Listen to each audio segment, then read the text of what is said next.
I love you baby. Sam, ஒரு நிமிஷம் எந்திரி.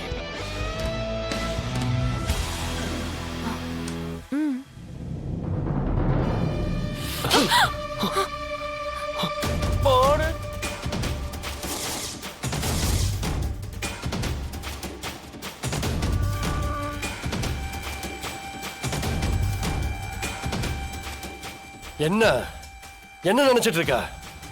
இது என்ன வீடா இல்ல பாரா? யாருக்கு இந்த ஏற்பாடுலாம் பண்ண? இல்ல பேபி, உனக்கு மச்சான் என்ன இது? செம்ம கோவத்துல இருக்க. எதுவும் பேசாதீங்க. உங்க தங்கச்சி இப்படி பண்ணாத தடுக்கணும். இப்படி சப்போர்ட் பண்ணிட்டு இருக்க கூடாது. ஆமா, நீ யாரும் புத்தகம் வெளில போக சொல்றதுக்கு? இன்றே டவுன்லோட் செய்து உங்கள் ஃபேவரட் ஷோக்களை என்ஜாய் பண்ணுங்க.